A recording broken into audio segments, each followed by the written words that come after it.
My name is Mhaga. I own a company called Alti-Verse Productions, which basically focuses on 3D animation and video production. That is your company profiling, your explainer videos, and advertising.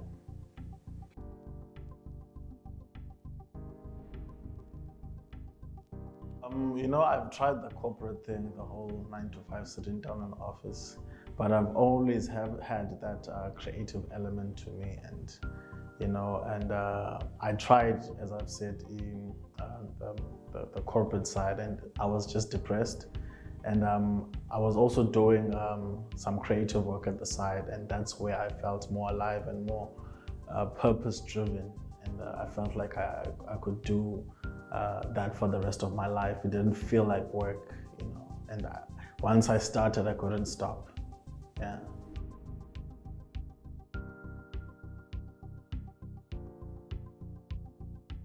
Love, first of all, I love what I do. And I remember when I was still working, I would dread being in the office, but then when I get home and I do some of my creative stuff, I couldn't sleep sometimes. I'd sleep 3 o'clock in the morning, and I wouldn't mind, because once, as I've said, once I've started doing it, I couldn't stop, So I wouldn't say it's the money, I just love what I do, and I just want to get paid for what I love doing. That's it, yeah.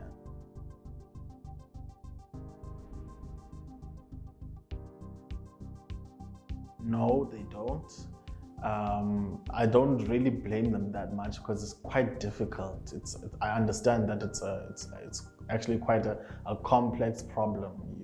You can't just apply one curriculum to it, because I believe the creative space is it can't be fit in models, because it's constantly changing, it's constantly evolving, and for us to move forward in the creative space, be it in the tech, or in cameras and whatever, we constantly have to push boundaries, we constantly have to push barriers. So it's quite difficult to have a rubric model of how to teach something like that has to do with creative work, yeah.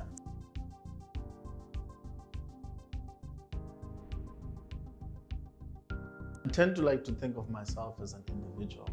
I understand the backdrop and the setbacks that us Black people, especially in South Africa, being a new democracy that we face and are still facing, I understand that, but I don't hold on to that. I try to be a master of my own, destiny.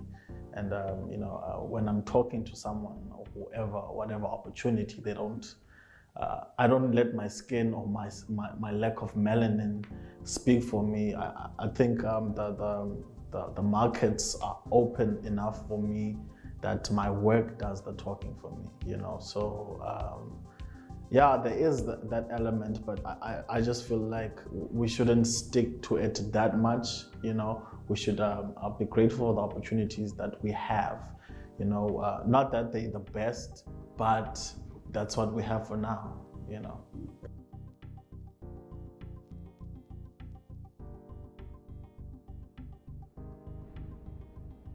Okay. Well, when I first got to the hub, I got in as a production, just videos, editing, and a bit of cinematography and stuff. Then I did a course, an animation course, and I was like, okay, you don't get those every day. And while we were doing it, it was very tough, but I enjoyed it. And I just, from completing that course and getting certification, I just thought, this is what I'm gonna do for the rest of my life. So I believe then that being here has really, really helped and shaped the person that I am today, and I look forward to being in the future. And as far as what I bring to the hub, to help the hub, I believe that this animation thing, it's gonna grow, it's gonna be unavoidable in every sphere of business or education or whatever, So my drive is that I wanna pioneer that, especially in the Eastern Cape. So I'm getting as much knowledge as I want, so that I can, pioneer and teach others, because You know, when you're doing animation and you think that you're gonna stick in your little corner and try to get all the scraps to come your way, you'll soon realize that that's not the case. You can't do that. So part of my passion is teaching others. Whoever's interested, even if it's someone that wants to do 2D animation, you know, or someone who draws on paper, literally, you know, I want to assist such people, you know, to take their craft to the next level, because there's no way that you can do animation alone. It's too much work.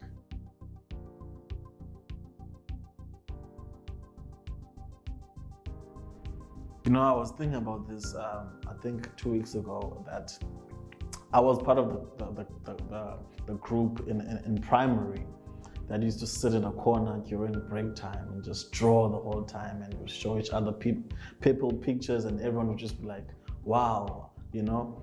So I'll speak to that young boy and say, believe in yourself, you know. It might seem like what you're doing right now, it's not gonna be something that could be potentially your where you get your livelihood from, but just believe in yourself, you know. Just believe in yourself, focus on that, and just push, just do it.